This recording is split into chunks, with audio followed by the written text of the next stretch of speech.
శ్రీ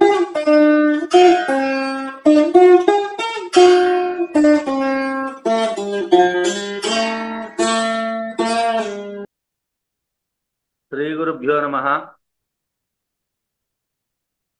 మనం క్రితం వారంలో సుఖ దుఃఖాలు అనేటువంటి రెండు విషయాల గురించి ప్రసక్తి వచ్చింది. సుఖం స్వీకరించబడుతుంది, దుఃఖం అంటదు అని చెప్పుకున్నాం. అప్పుడు మనకు సందేహం కూడా వచ్చింది. సుఖ దుఃఖాలు రెండు ద్వంద్వాలు కదా, ఒకటి ఉన్నప్పుడు రెండోది కూడా ఉంటుంది కదా అనేటువంటి సందేహాన్ని మనం బయట పెట్టాం. వారికి సమాధానం విద్యారణ్యుల వారే చెప్తున్నారు. వాస్తవంగా వేదాంతంలో ప్రాథమికమైనటువంటి విషయాలు, తత్వ విషయాలు భిన్న భిన్నంగా ఉంటాయి. సుఖం అనేటువంటి పదం ప్రాథమికంగా ద్వంద్వాల్లో వాడతారు. అదే సుఖం అనేటువంటి దాన్ని ఆనందం యొక్క భాగంగా కూడా చెప్తారు.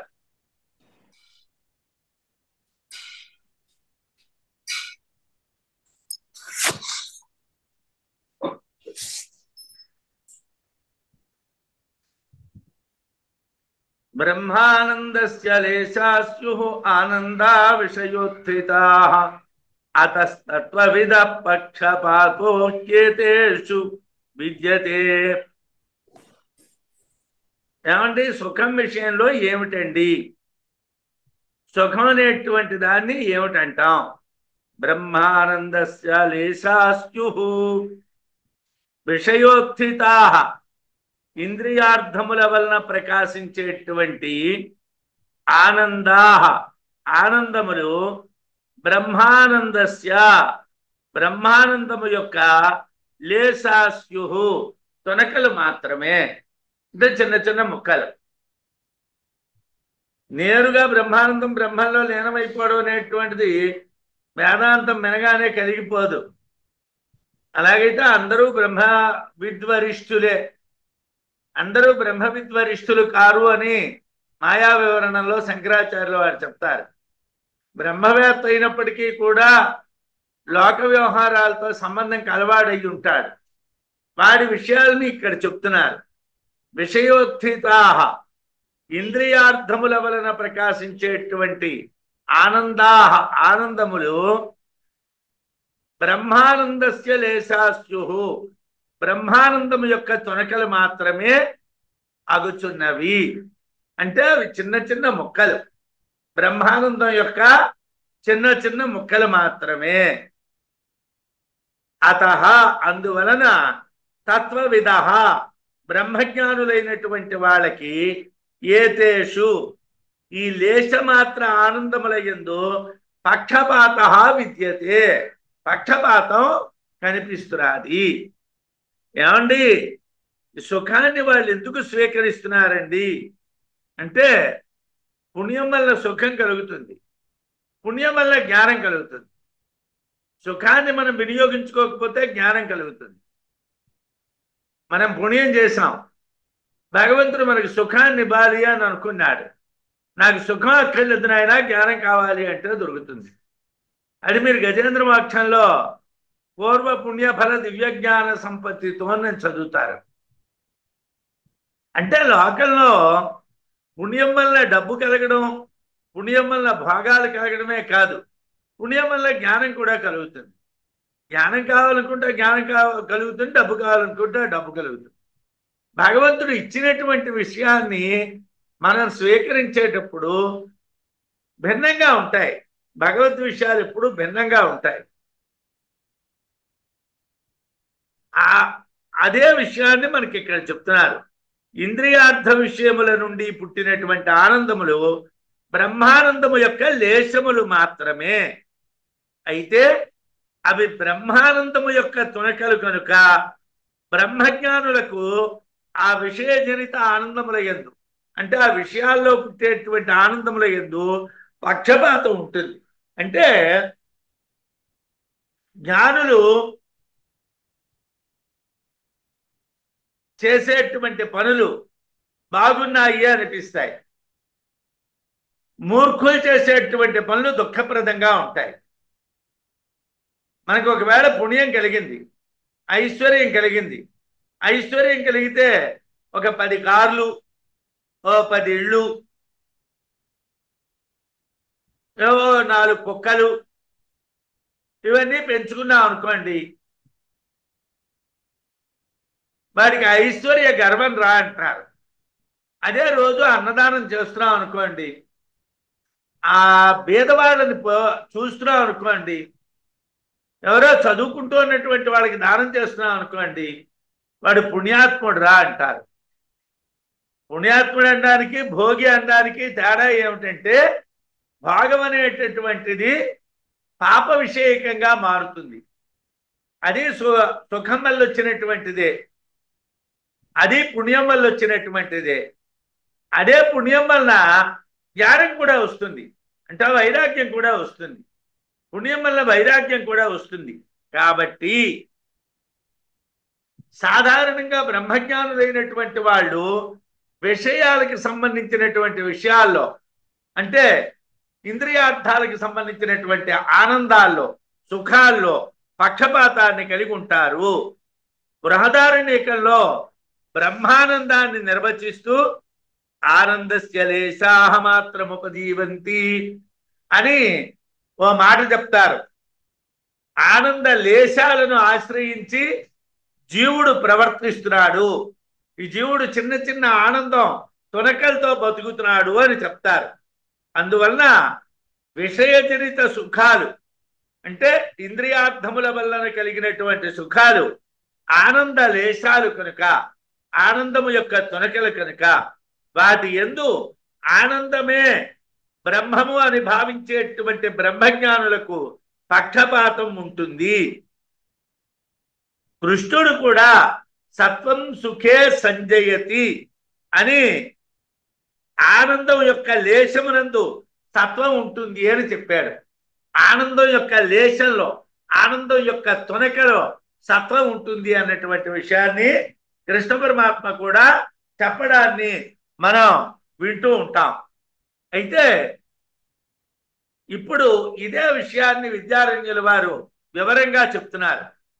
పుణ్యమేవా అముమాప్నోతి దైవాత్ పాపమాప్నుయాత్ ఇది శృత్యంతరం బ్రూతే సుఖం సర్వాత్మదర్శిభిః.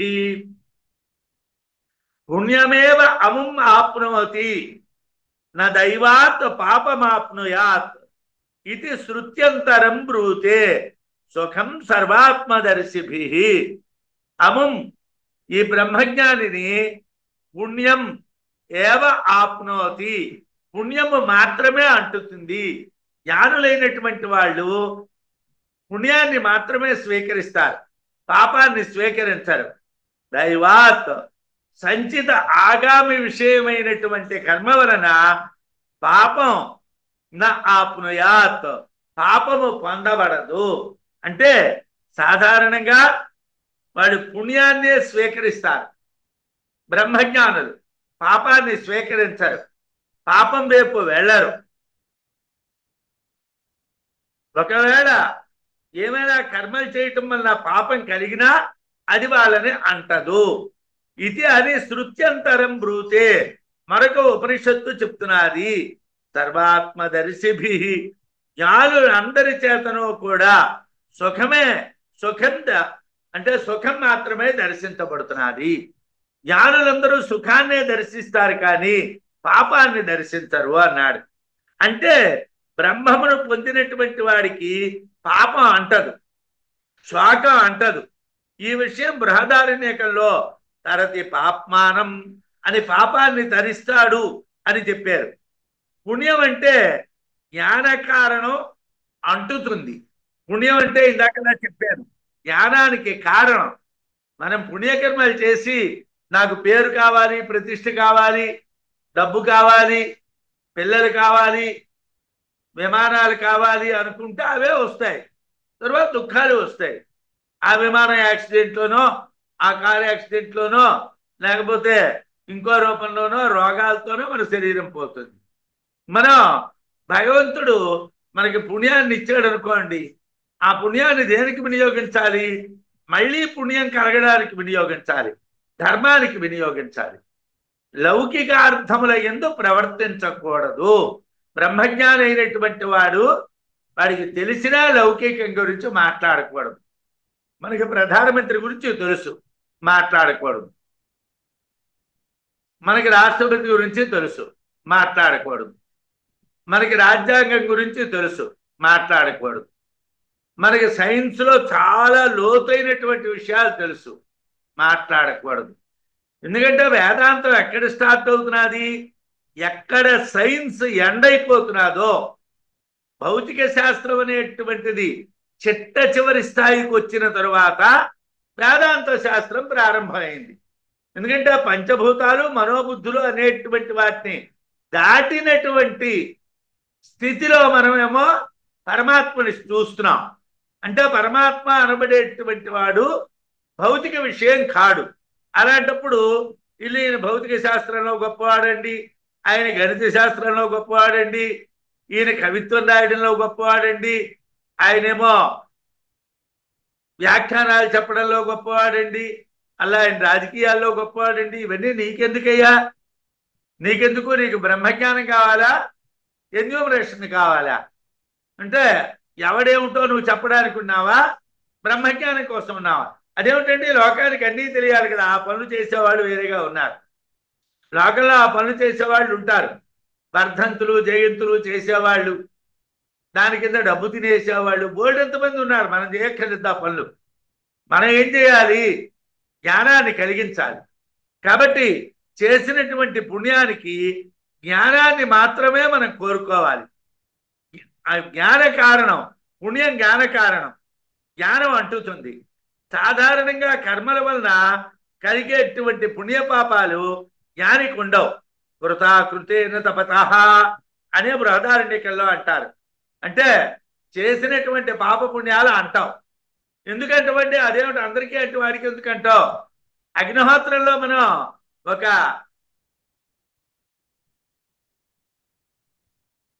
మలిన వస్త్రాన్ని పెట్టిన డబ్బా నెయ్యి పోసిన రెండూ కాలుతాయి. ఆ మలిన వస్త్రం కదా నేను కాల్చను అని అందు అగ్నిహోత్రం. ఈ డబ్బా నెయ్య కదా కాలుస్తాను అని అందు. కాబట్టి ఆ ఆత్మకాములైనటువంటి వాళ్ళకి ఈ పాపాలు అనేటువంటి అంటావు. ఆప్తకాముడు ఆత్మకాముడు అయినటువంటి వాడు బ్రహ్మాన్ని పొంది బ్రహ్మమే అని చెప్పబట్టం వల్ల సర్వాత్మ దర్శనమే జ్ఞానము. అతనికి సుఖమే తప్పించి దుఃఖం లేదు అనే అభిప్రాయం. బ్రహ్మజ్ఞాని కామములు పొందడు, కోరికలుండవు, సంచిత ఆగాములు నశిస్తాయి. వారికి వెనకాతలో ఒక 1000 కేజీల మూట ఉన్నది, వారికి అంటదు. రాబోయే పాపాలు వాడికి ఉండవు. ప్రారంభంలో ఉదాసీన భావం కలిగినటువంటి వాడై ఉంటాడు. ఉదాసీనో గత వ్యధ అని జరుగుతూ ఉన్నటువంటి విషయాన్ని పట్టించుకోడు. అందువల్ల దైవికమైనటువంటి దుఃఖ అనుభూతి లేదు. అంటే ఏదో ప్రారంభ క్రమం వల్ల వాడు దుఃఖాలు అనుభవించడము అనేటువంటిది ఉండదు అని చెప్పారు. దైవాత్ పాపం నా ఆప్నుయాత్. దైవం వల్ల పాపం వాడికి అంటదు. వాడికి ఎటువంటి కర్మల వల్ల పాపం అంటదు. ప్రజా శోచంతి యత్కించిత్ తాసామేవ భవేదిదో న సర్వాత్మదృశోస్తి ప్రాహ ఏతదపి సా శృతి. ఆ ఇతరమైనటువంటి ఉపనిషత్తుల్లోనే మరో కొన్ని విషయాలు కూడా చెప్పారు. ఏమిటండి? ప్రజా శోచంతి యత్కించిత్ తాసామేవ భవేదిదం. ప్రజలు యత్కించిత్ ఏ చిన్న విషయమును గూర్చి శోచంతి దుఃఖింతురో తాసాం ఆ శోక చిత్తులకే ఇదం ఏవ భవేత్ దుఃఖమే కలుగుతుంది.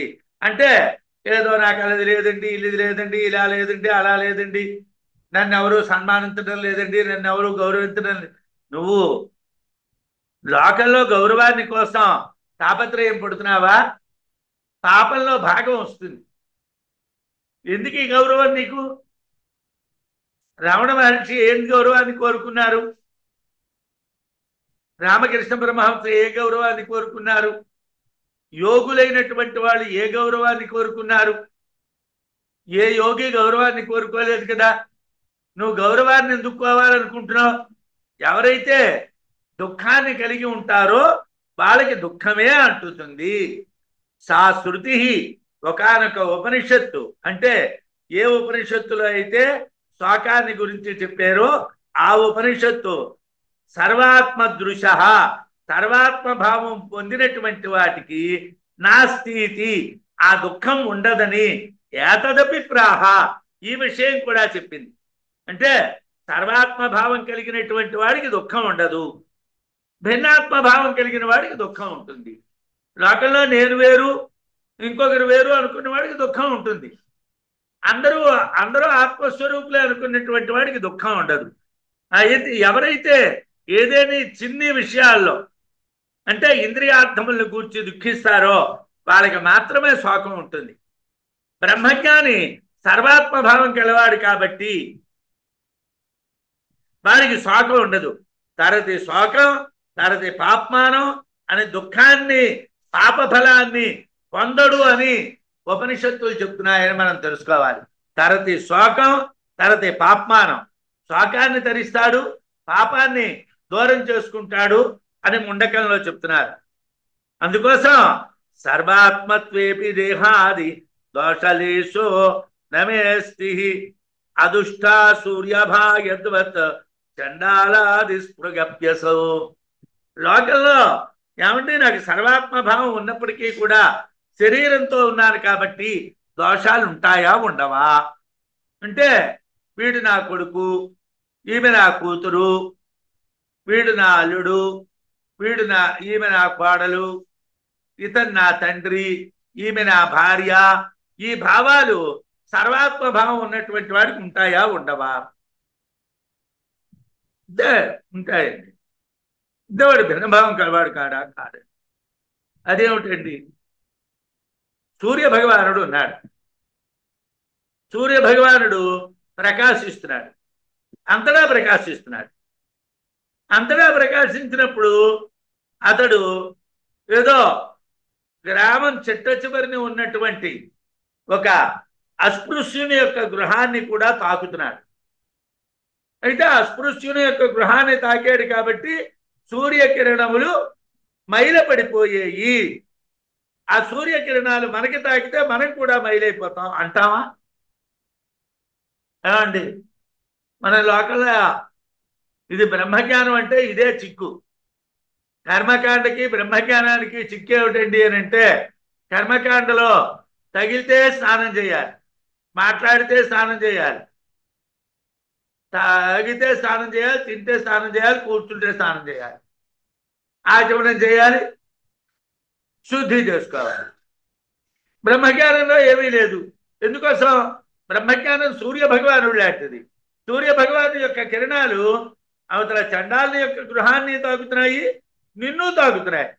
నిన్ను తాకినంత మాత్రాన ఆయన తాకకూడదని లేదు, ఆయన్ని తాకినంత మాత్రాన నిన్ను తాకకూడదని లేదు. సూర్యుని యొక్క కిరణాలు ఎలాగైతే పరిశుద్ధములైనటువంటివో అలాగే సర్వాత్మ భావం కలిగినటువంటి వాడికి భార్యాబిడ్డల యందు ప్రేమ ఉన్నప్పటికీ కూడా వాడికి సర్వజనుల యందు కూడా ప్రేమ ఉన్నది కాబట్టి సర్వాత్మ భావం కలిగినటువంటి వాడు అందరినీ ప్రేమగా చూస్తాడు కాబట్టి వాడికి ఏ దోషాలు అంటవు. సర్వాత్మత్వేపి సర్వాత్మ భావము కలిగి ఉన్నప్పటికీ దేహాది దోష శరీర సంబంధ దోషముల యొక్క లేప అంటుట నమేస్తి నా యందు ఉండదు కదా. అంటే ఏదో సర్వాత్మ భావం ఉన్నది, అయితే భార్యాపుత్రాదుల యందు భావం ఉండదా అంటే ఉన్నా అదేమంటదు. ఎందుకు అంటదండి అని అంటే సూర్యుని యొక్క కాంతి అదుష్ట దోషములు లేనటువంటిది అయినప్పటికీ కూడా యద్వత్ ఏ విధముగా చండాలాది స్పృగపి అసౌ చండాలుడు మొదలైనటువంటి వాళ్ళని తాకినప్పటికీ కూడా దుష్టత్వము లేదు కదా.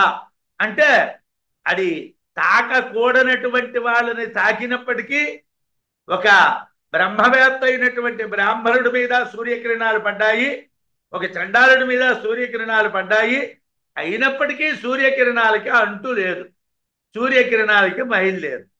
అలాగే సర్వాత్మభావం కలిగినటువంటి వాడు భార్యాపుత్రాదుల యందు చూపించినటువంటి ఆత్మీయ భావమే అందరి యందు చూపెడతారు కాబట్టి వాడికి దోషం అనేటువంటిది ఉండదు. అంటే స్వయంగా బ్రహ్మ భావము కలవానికి శారీరక దుఃఖములు అంటవు. శరీరము వ్యాధిగ్రస్తమైన నశించినా వాడు దుఃఖించడు. బ్రహ్మభావం కలిగినటువంటి వాడికి శరీరానికి ఒకవేళ రోగం వచ్చినా బాధపడ్డు, చనిపోయినా దుఃఖపడ్డు.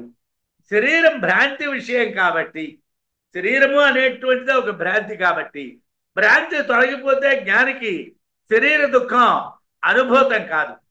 భ్రాంతి లేనటువంటి బ్రహ్మజ్ఞాని అసలు శరీరాన్నే పట్టించుకోడు. స్వయంగా సూర్యుడు తేజోవంతుడు, సర్వ వస్తువులను ప్రకాశింపజేస్తాడు. అతనికి చండాల స్పర్శ వలన దోషం రాదు కదా.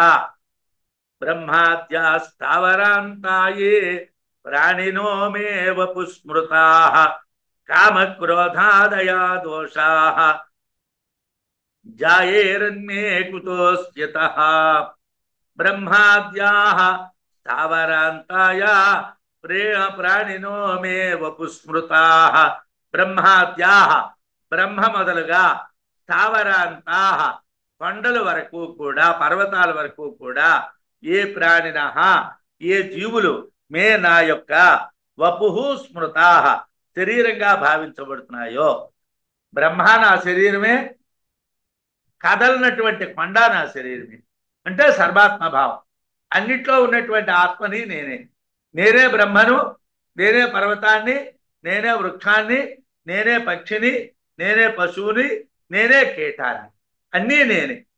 అన్నీ నేనే అయినప్పుడు, అన్నీ నా శరీరములే అయినప్పుడు కామక్రోధాదయ కామక్రోధాదులనేటువంటి దోషములు మే నాకు కుతోస్యత జాయేరు ఎక్కడి నుంచి పుడతాయండి?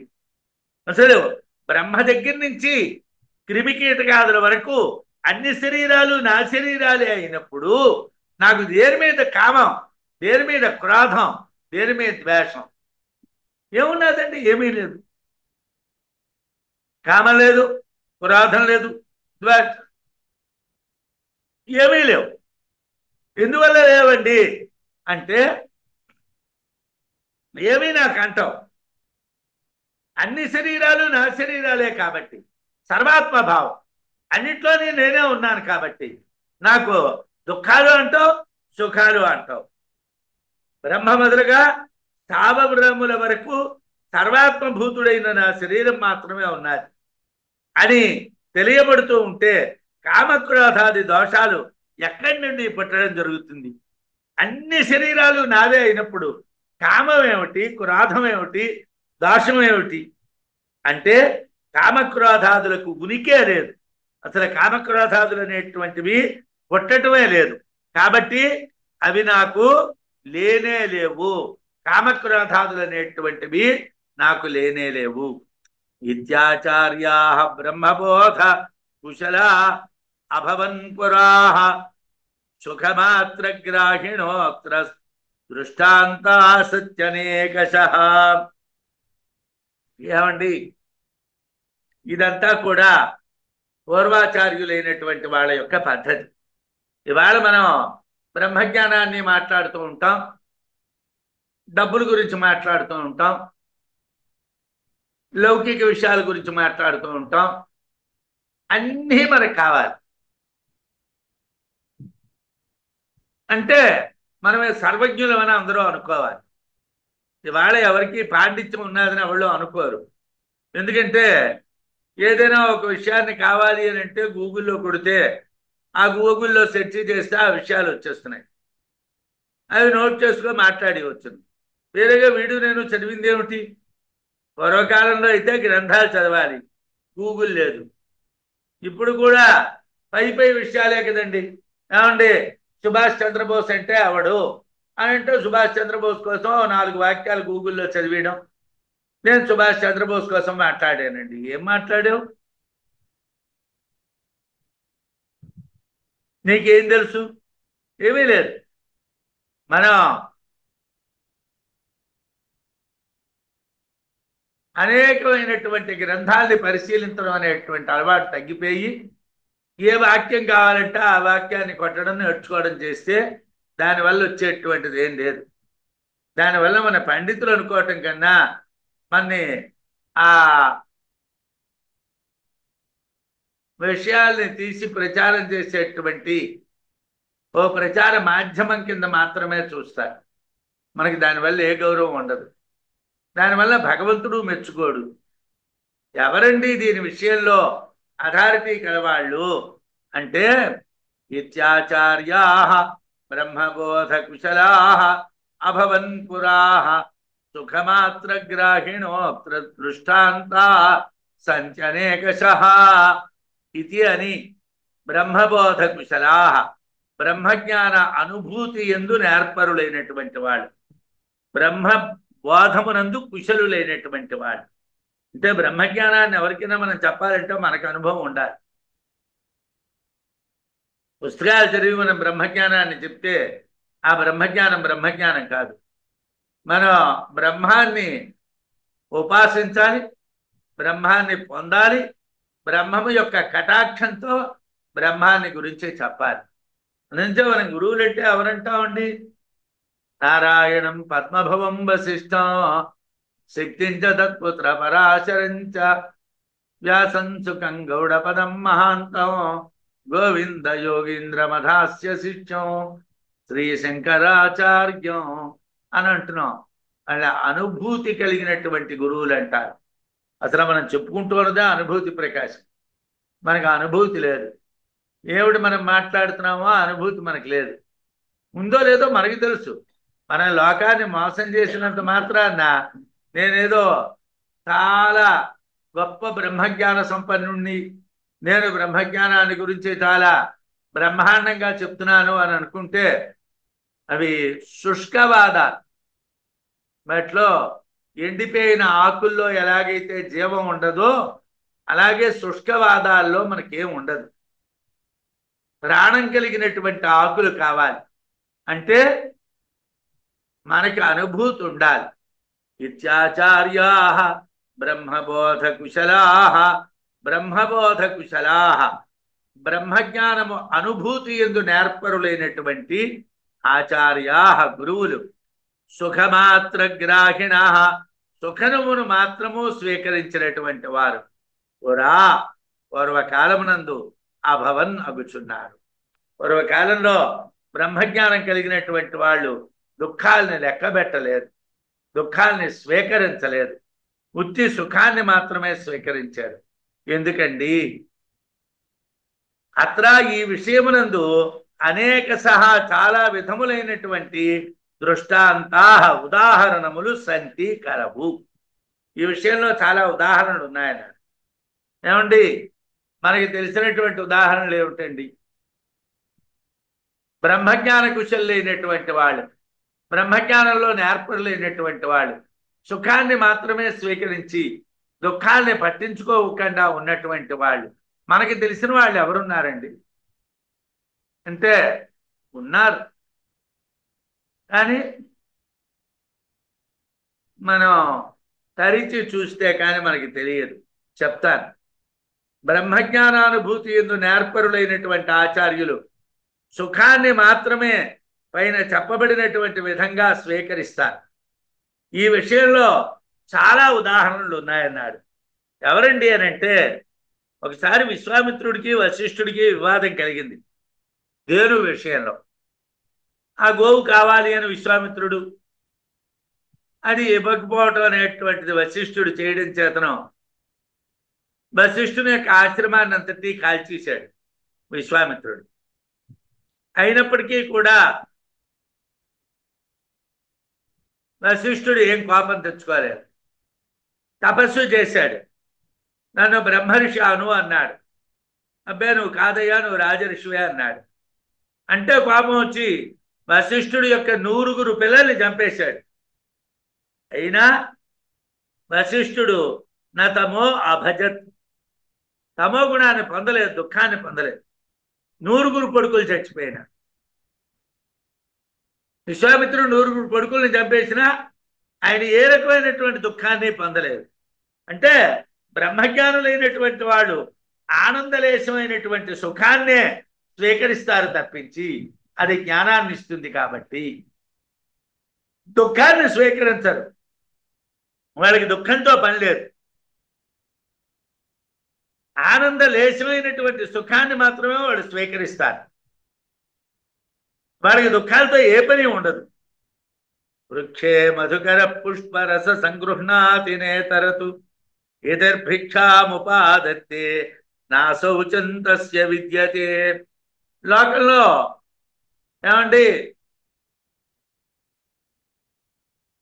యుతులైనటువంటి వాళ్ళు ఉన్నారు. వాళ్ళు భిక్షాటనం చేస్తారు. భిక్షాటనం చేసినప్పుడు వాళ్ళ వాకెట్లోకి వెళ్ళి ఏమండి మీరు మడిగా ఉన్నారా, మడిగా భిక్ష వేస్తారా, నేను స్వీకరిస్తాను అని అడుగుతాడా? వాకెట్లోకి వెళ్తాడు, భవతి భిక్షాందేహి అంటాడు. అంటే ఆ తల్లి తీసుకొని వచ్చి వండినటువంటి పదార్థాన్ని ఒక పిడతగా చేసి అతడి పాత్రలో వేస్తుంది. అతడు ఓడిపోతాడు. వాళ్ళకి అశౌచం ఉందా శౌచం ఉందా అతనికి అక్కర్లేదు. అదేమిటండి మరి ఎతి కదా శౌచాలు చూడకుండా భిక్షలు పుచ్చుకోవచ్చునా? ఎప్పటి కాలంలో భిక్ష అంటే డబ్బు. ఇప్పుడు ఎతులు భిక్షకి రావాలంటే 1,00,000, 10 లక్షలు, 25 లక్షలు, 50 లక్షలు ఇది భిక్ష. ఇప్పుడు ఆ రోజుల్లో భిక్ష అంటే అది కాదు. శంకరాచార్యుల వారు ఉసిరికాయ భిక్ష పుచ్చుకున్నారు.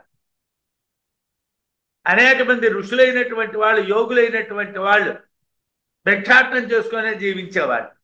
వండుకోవడం కానీ లేకపోతే శిష్యుల్ని వండమండం కానీ, ఏ గృహస్థులింటికి వెళ్ళి ఆ గృహస్థులతో పంక్తి మధ్యంలో కూర్చో తినడం కానీ చేసేవాళ్ళు కారు.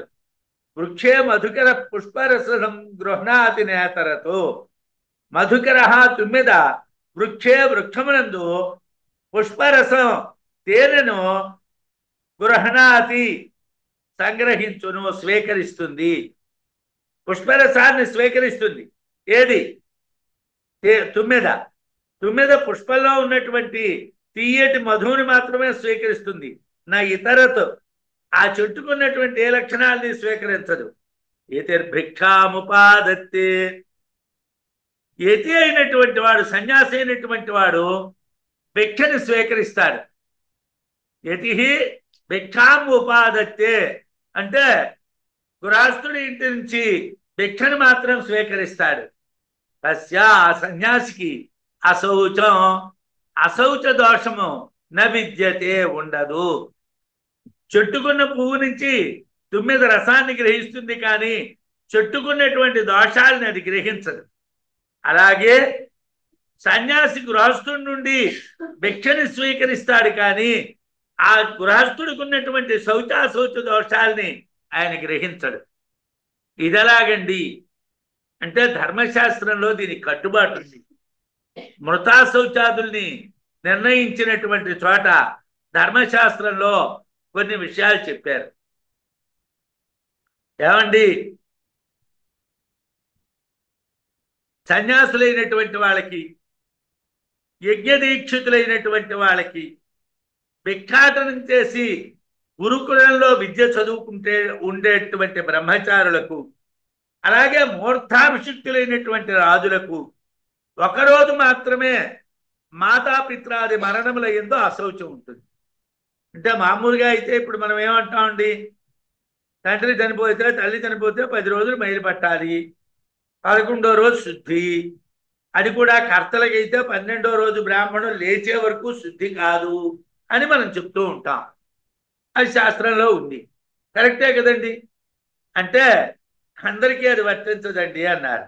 ఎందుకు వర్తించదండి?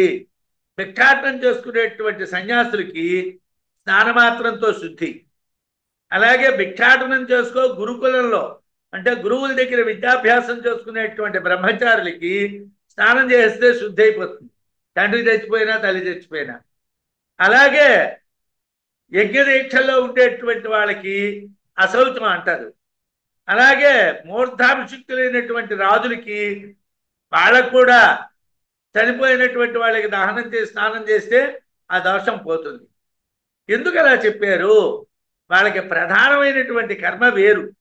రాజు రాజ్యాన్ని పరిపాలించాలి, విద్యార్థి వేదం చదువుకోవాలి, యతి సన్యాస ధర్మాల్ని పాటించాలి. ఏమండి? అలాగే దీక్షితులైనటువంటి వాళ్ళు యజ్ఞాల్ని నిర్వర్తించాలి. కాబట్టి వాళ్ళకి అశౌచ దోషాలని సడిలించారు. కాబట్టి సన్యాసి అయినటువంటి వాడు వాకెట్లో నిలబడి ఏమండి మాకు భిక్ష వేయండి అని అడిగితే ఇవాళ మా ఇంట్లో అశౌచం అండి, మీకు భిక్ష వేయకూడదండి అని చెప్పక్కర్లేదు. భిక్ష వేసినా అతడికి ఎటువంటి దోషము అంటదు. అంటే వాళ్ళు స్వతహాగా శుచులైనటువంటి వాళ్ళు కాబట్టి అగ్నిలో ఒక మలిన వస్త్రాన్ని వేసినా నెయ్యి వేసినా ఆహుతి ఒక్కటే అయినటువంటి విధంగా శౌచాలతో వాళ్ళకి ఎటువంటి పని లేదు. మూర్ఖస్యాపి సుఖే పక్షపాతో అస్తి ఇత్యుచ్యతే యది తర్హి తస్య ప్రసిద్ధ్యర్థం తత్వం సోప్యధిగచ్చతు. ఏమండి? మీకు ఎంతసేపు పండితులంటే చాలా అభిమానం, లేకపోతే జ్ఞానులంటే అభిమానం, అందుగురించి మీరు జ్ఞానుల పక్షపాతంతో మాట్లాడుతున్నారు. మూర్ఖులైనటువంటి వాళ్ళకు కూడా సుఖమే కావాలి అని ఉంటే తప్ప అని అడిగాడు. తప్పేం లేదురా నాయనా, తప్పేమీ లేదు. మూర్ఖులైనటువంటి వాళ్ళు కూడా సుఖాన్ని కోరుకుంటే తప్పేమీ లేదు. కాకపోతే వాళ్ళు కూడా ఆ మార్గంలో నడవాలి నాయన. ఏది ఒకవేళ మూర్ఖస్యాపి మూర్ఖునికి కూడా సుఖే ఆనందలేశ మాత్రమునందు పక్షపాత దుఃఖమును స్వీకరించుట కన్నా ప్రాధాన్యం ఇచ్చేటువంటి బుద్ధి, అంటే సుఖం మీద పక్షపాతం ఉండి దుఃఖం వద్దు అనుకుంటే అస్తి ఉన్నదని ఉచ్యతే చెప్పినట్టయితే తర్హి అటువంటి సమయంలో తస్యా మూర్ఖునికి దుఃఖం నశిస్తుంది. తస్యా మూర్ఖునికి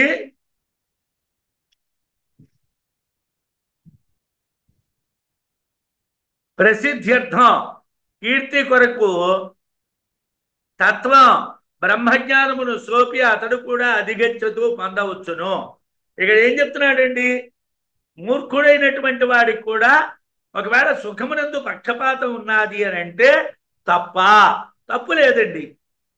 సుఖే ఆనందలేశ మాత్రమునందు పక్షపాతం అస్తి ఉన్నదని ఉచ్యతే చెప్పినట్టయితే చెప్పండి, తప్పే లేదు. అటువంటి సమయంలో తస్యా మూర్ఖునికి ప్రసిద్ధ్యర్థం, ప్రసిద్ధి అంటే కీర్తి. కీర్తి అంటే మనం అనుకుంటూ ఉన్నట్టుగా పేపర్లో మన ఫోటో రావడం, మన పేరు రావడం, టీవీల్లో మన పేరు రావడం, టీవీల్లో మన ఫోటో రావడం, లేకపోతే మన గురించి పొగుడుతూ వ్యాసాలు రాయడం, మన సన్మాన పత్రాలు రాయడం, మనకి బిరుదులు ఇవ్వడం, దీన్ని ప్రసిద్ధి అనరు, కీర్తి అనరు. కీర్తి అంటే బృహదారణ్యకంలో శ్లోకం కీర్తించ విందతి అని ఒక మంత్రం ఉన్నది.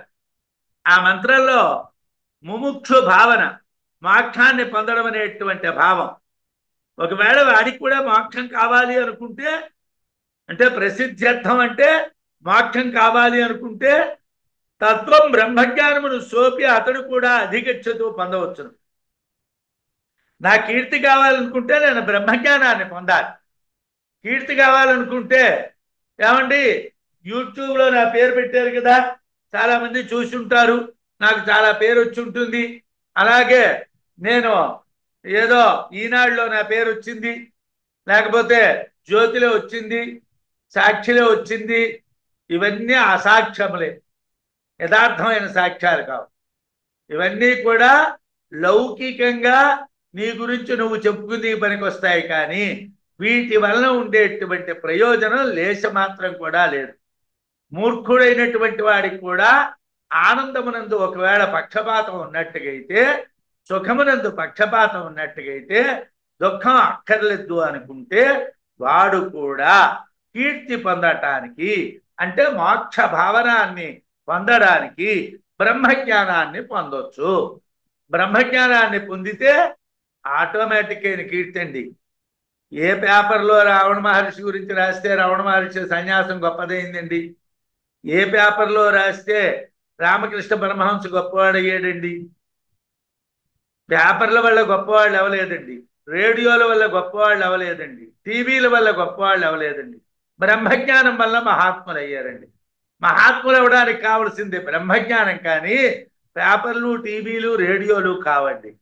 మూర్ఖునికి కూడా ఆనందలేశ మాత్రమైనటువంటి సుఖమునందే పక్షపాతం ఉంది, అదే కావాలి, దుఃఖం అక్కర్లేదు అనుకుంటే ఆ మూర్ఖుడు కూడా కీర్తిని అంటే మోక్ష భావనని పొందటం కోసం బ్రహ్మజ్ఞానాన్ని పొందవచ్చు.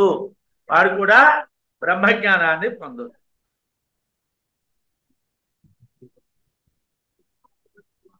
తత్వబుద్ధే స్వదేహేన తాదాత్మ్యం న స్మరత్యసో తేన దుఃఖే వినష్టేధ సుఖమేవ సదేక్షతే. తత్వబుద్ధే స్వదేహే న తాదాత్మ్యం స్మరత్యసో తేన దుఃఖే వినష్టేధ సుఖమేవ సదేక్షతే. అసౌ బ్రహ్మజ్ఞానము చింతించినటువంటి వాడు తత్వబుద్ధే తత్వమును తెలియట వలన స్వదేహే తన శరీర విషయమునందు తాదాత్మ్యం ఐక్య భావమును న స్మరతి స్మరించడు. బ్రహ్మజ్ఞానైనటువంటి వాడు నేను, నా ఫోటో, నా పేరు, నా ఊరు, నా తల్లిదండ్రులు, నా గొప్పతనం కోరుకోరు. అందుగురించే మీకు చాలా విచిత్రమైన విషయం ఒకటి ఉంది. భారతీయ సంస్కృతిలో అతి ముఖ్యమైనటువంటి గ్రంథాలు రచించినటువంటి వాళ్ళ కాలాలు కానీ, తల్లిదండ్రులు కానీ, వాళ్ళ యొక్క జీవితం కానీ మనకేం తెలియదు. వాల్మీకి గురించి అనేక రకమైన కథలు ఉన్నాయి. వాల్మీకి ప్రాచేతసుడని కొన్ని, బోయవాడని కొన్ని, అనేక రకాలైనటువంటి కథలు లోకల్లో ప్రచారంలో ఉన్నాయి. యథార్థంగా వాల్మీకి ఎవరు అన్నటువంటిది ఆయా కల్పాల్లో ఉండేటువంటి కథల మీద ఆధారపడి మాట్లాడటమే కానీ ఇత్యార్షే శ్రీమద్ రామాయణే వాల్మీకి ఏ అన్నటువంటి పదం తప్పిస్తే ఏమీ లేదు. అలాగే భారతం వైయాసిక్యాం వ్యాస భగవానుడి చేత నిర్మించబడినటువంటిది. వ్యాసుడు అంటే విస్తరతీతి వ్యాస, వాడు అసలు పేరేమిటి కృష్ణద్వైపాయనుడు అంటాం. అలాగే భాగవతం. కాళిదాసు ఎవడు, పేరు ఏ ఊర్లో ఉండేవాడు తెలియదు. భారతం ఎవడు, ఏ ఊర్లో ఉండేవాడు తెలియదు. మాఘుడెవరు, ఏవో ఊహించి చెప్పడమే కానీ దీనికి సరైనటువంటి ప్రమాణాలు ఎందుకు లేవు. పూర్వులు ఎవరూ కూడా వాళ్ళ యొక్క పేరుకి ప్రాధాన్యం ఇచ్చుకోలేరు, వాళ్ళ యొక్క పనికే ప్రాధాన్యం ఇచ్చుకున్నారు.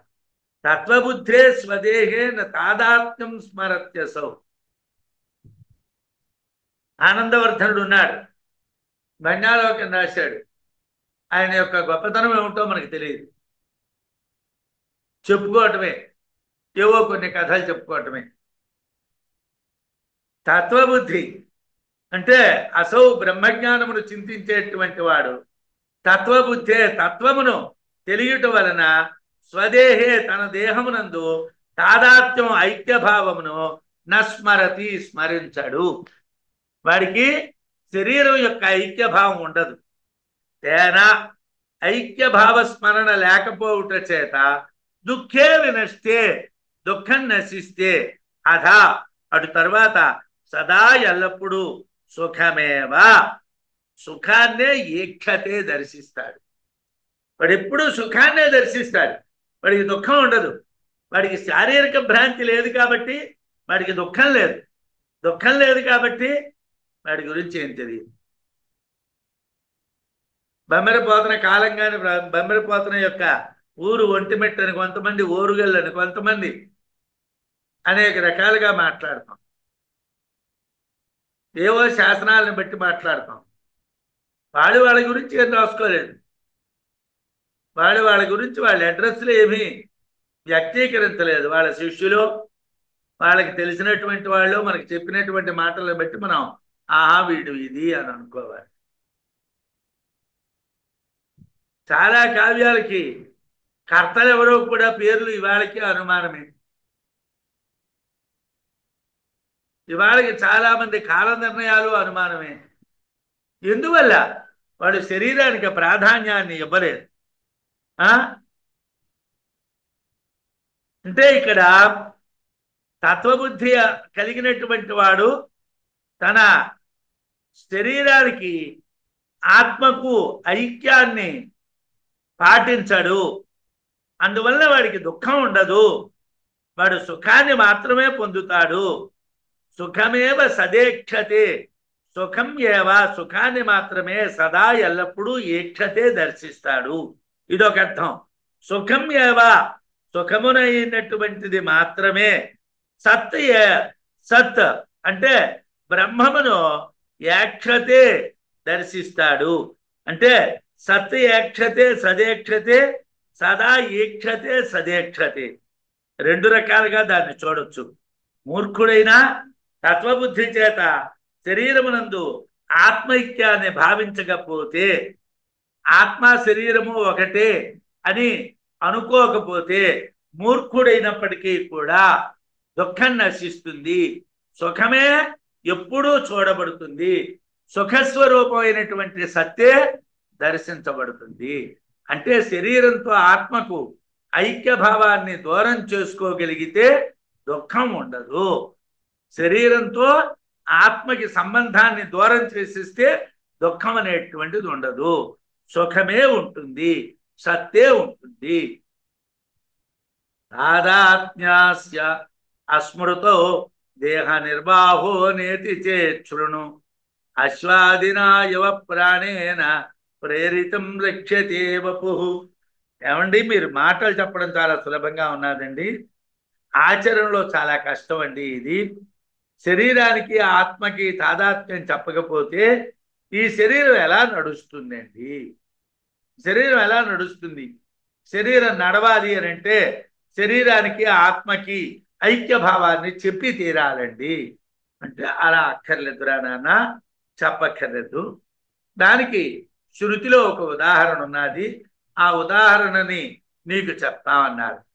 తాదాత్మ్యస్య, ఆత్మకు శరీరానికి ఐక్యభావము అస్మృతౌ, గుర్తించకపోతే దేహ నిర్వాహ, శరీరాన్ని నడపడం అనేటువంటిది నేతి చేత్, సాధ్యం కాదు. అంటే శృణు, చెప్తాను విను. అలా కుదరదండి. రెండు ఒకటంటేనే కుదురుతుంది, కానీ శరీరం వేరు ఆత్మ వేరు అంటే కుదరదండి అని అంటే చెప్తాను విను. అశ్వాదినా ఇవ, గుర్రములు మొదలైనటువంటి వాటి చేత నడుపబడేటువంటి రథం వలె ప్రాణాయామే, ప్రాణేన, ప్రాణముల చేత ప్రేరితం, ప్రేరేపించబడినటువంటి వపుః, శరీరము రక్ష్యేతే, రక్షింపబడుచున్నది.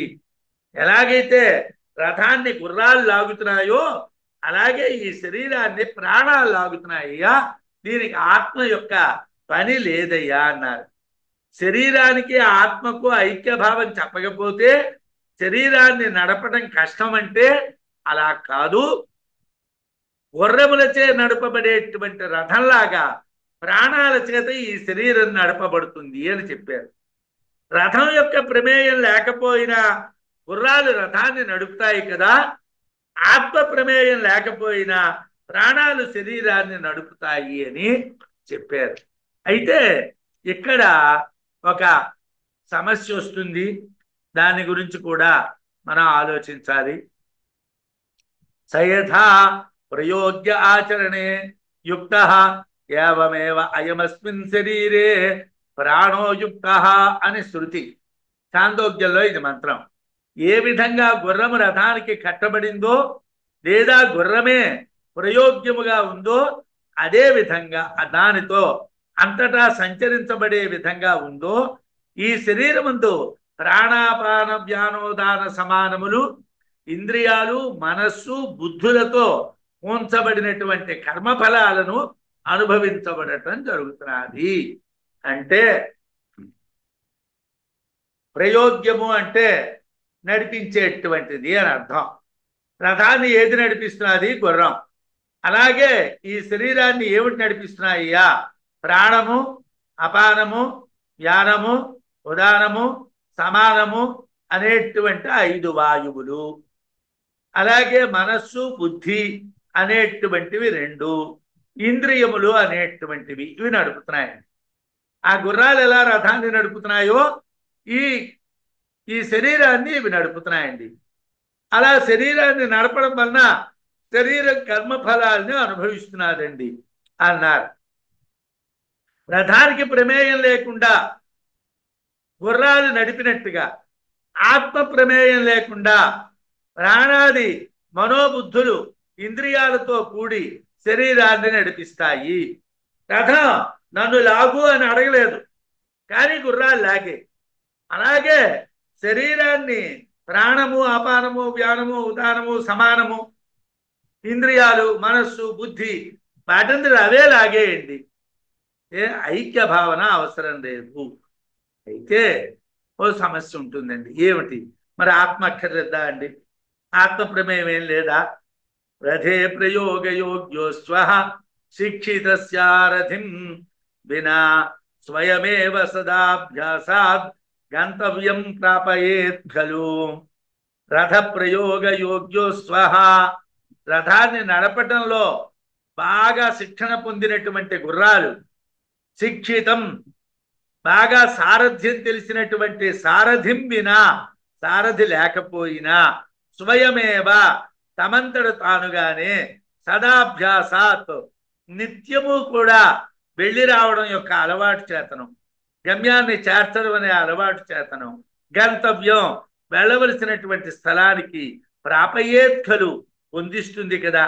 అంటే రథాన్ని నడపటం బాగా అలవాటు పడ్డటువంటి గుర్రాలు రథం కట్టేగానే ఆ రథం ఎక్కడికి వెళ్ళాలో అక్కడికి వెళ్ళిపోతుంది. సారథి లేకపోయినా వెళ్ళిపోతుంది, గమ్యస్థానానికి వెళ్ళిపోతుంది. ఎలా వెళ్ళిపోతుందండి? అలవాటు పడి ఉన్నది కాబట్టి వెళ్ళిపోతుందండి అన్నాడు. అయితే రథాన్ని సారథి లేకపోయినా గమ్యస్థలాన్ని చేర్చినటువంటి విధంగా ప్రాణాలు ఇంద్రియాలు మనోబుద్ధులు శరీరాన్ని నడిపిస్తాయి, కర్మలను అనుభవించేటట్టుగా చేస్తాయి అన్నారు. అయితే ఆత్మ లేకపోయినా ఇవి పనిచేస్తాయా అంటే చెయ్యవు. ఆత్మ సాక్షి ఈశ్వరుడు కాబట్టి అతడు ఉంటేనే నడుస్తుంది. ఆ విషయాన్ని విద్యారణ్యుల వారు మరో శ్లోకంలో మనకి చెప్తున్నారు. ఈశ్వరేణాస్య దేహస్య ప్రారణాయ నియోజితః ప్రాణస్తద్భోగదేశేషు దేహన్నయతి కర్మణా. ఈశ్వరేణాస్య దేహస్య ప్రేరణాయ నియోజితః ప్రాణః తద్భోగదేశేషు దేహన్నయతి కర్మణా. ఈశ్వరేణ ఈశ్వరుని చేత అస్య దేహస్య ఈ శరీరము యొక్క ప్రేరణాయ నడిపించడం నిమిత్తం ప్రాణః ప్రాణములు ఇంద్రియాలు మనస్సు బుద్ధి నియోజితః నియోగింపబడ్డాయి. తద్భోగదేశేషు ఆ శరీరం అనుభవించవలసినటువంటి కర్మల యొక్క ప్రదేశాలకు కర్మణ కర్మ చేత దేహం శరీరమును నయతి పొందించబడుతుంది. ఏమండి? ఏ ఏ కర్మల్ని శరీరం అనుభవించాలో ఆయా కర్మలు అనుభవించవలసినటువంటి చోటికి ఆ ప్రాణము ఆ అపానము ఆ వ్యానము ఉదానము సమానము అలాగే మనస్సు బుద్ధి అలాగే ఇంద్రియాలు ఆ శరీరాన్ని చేరుస్తాయండి, ఆ కర్మలు అనుభవిస్తాయండి. అయితే ఇది ఎలా జరుగుతున్నదండి అంటే ఈశ్వరేణ నియోజిత, ఆ పరమేశ్వరుని చేత నియోగింపబడి వీళ్ళు ఈ పని చేస్తున్నారు. వీళ్ళు స్వయంగా చేయటం లేదు, ఆయన అలా నియోగించాడు కాబట్టి వీళ్ళు ఈ పని చేస్తున్నారు. ఈశ్వరుడే ప్రాణ మనోబుద్ధి ఇంద్రియాలకు దేహాన్ని నడిపించడానికి ఏర్పాటు చేశాడు. ఈ దేహాన్ని నడిపించమని ఆ పరమేశ్వరుడే ప్రాణాన్ని అంటే ప్రాణాపాన వ్యానోదాన సమానాలు మనస్సుని, బుద్ధిని, ఇంద్రియాల్ని, ఈ శరీరాన్ని నడిపించమని ఏర్పాటు చేశారు. ఆ శరీరం అనుభవించవలసినటువంటి కర్మల దగ్గరికి కర్మానుసారంగా శరీరాన్ని పొందిస్తాయి. ప్రాణ అంటే పంచవృత్తి ఇంద్రియ మనోబుద్ధి సంయుక్త ప్రజ్ఞాత్మ. ప్రాణ అని ఒక్క పదం ఉంటే మీరు ప్రాణము, అపానము, వ్యానము, ఉదానము, సమానము ప్లస్ మనస్సు, బుద్ధి, ఇంద్రియములు అని ఎలా చెప్తున్నారండి అని అంటే భగవత్పాదుల వారి యొక్క వ్యాఖ్యలో ప్రాణ అన్నటువంటి దానికి వ్యుత్పత్తి పంచవృత్తి ఇంద్రియ మనోబుద్ధి సంయుక్త ప్రజ్ఞాత్మ. అంటే ప్రాణాపాన వ్యానోదాన సమానములనే 5 వ్యాపారములు, ఇంద్రియములు, మనస్సు, బుద్ధి అనేటువంటి వాటితో కూడుకున్న ప్రజ్ఞాత్మ అని ప్రాణము అనే దానికి అర్థం చెప్పారు. విజ్ఞాన క్రియాశక్తి ద్వయ సమ్మూర్ఛితాత్మ. విజ్ఞాన శక్తి, క్రియాశక్తి రెండూ కూడా ఆ ప్రాణానికే ఉంటాయి. స్వకర్మ ఫలోపభోగ నిమిత్తం నియుక్త. ఆ శరీరం అనుభవించవలసినటువంటి కర్మల్ని అనుభవించడం కోసం పరమేశ్వరుడు వాటిని నియోగించాడు అని ప్రాణాపాన అది పంచవృత్తులతో ఇంద్రియ మనోబుద్ధి సంయుక్తమైనటువంటి ప్రజ్ఞాత్మ, విజ్ఞాన క్రియాశక్తులనేటువంటి రెండింటితో తాను చేసినటువంటి కర్మను అనుభవించడానికి సిద్ధమైనటువంటిదే ప్రాణయుక్త. అంటే అందువలన ప్రాణాదులే నడిపిస్తాయి. అయితే ప్రశ్నోపనిషత్తులో కస్మిన్ అహముక్రాంత ఉత్క్రాంతో భవిష్యామి కస్మిన్ వా ప్రతిష్ఠితే ప్రతిష్టాస్యామి ఇది అని ఒక మంత్రం చెప్పారు. అంటే ఈశ్వరుడు ఉంటేనే ఈ పనులన్నీ జరుగుతాయి, ఈశ్వరుడు లేకపోతే జరగవు. నేను ఉంటేనే అన్నీ జరుగుతాయి, నేను వెళ్ళిపోతే ఏమీ జరగవు అని ప్రశ్నోపనిషత్తులో చెప్పారు. ఆ మాట ప్రకారం ఈశ్వరేణ రాజ్ఞాయవ సర్వాధికారి దర్శన శ్రవణ చేష్టా వ్యాపారే అధికృత. రాజుగారు ఎలాగైతే పనులు చేయటానికి అధికారుల్ని పెడతారో అలాగే ఈశ్వరుడు సర్వాధికారి ఈ ఇంద్రియాలని చూడడానికి, వినడానికి, పనులు చేయడానికి పెట్టాడు. రాజు అధికారుల్ని నియమించినట్టుగా పరమేశ్వరుడు ప్రాణాన్ని, మనస్సుని, బుద్ధిని, ఇంద్రియాలని నియమించాడు. ఆత్మ ఉంటేనే ఈ పనులన్నీ జరుగుతాయి, ఆత్మ లేకపోతే ఇవన్నీ జరగవు. ఆత్మ సాక్షిగా కర్మానుభూతిని దేహం పొందుతుంది అని మనం తెలుసుకోవాలి. ఆత్మ సాక్షిగా కర్మల్ని ఈ దేహం అనుభవిస్తుంది అని మనం తెలుసుకోవాలి. స్వస్తి.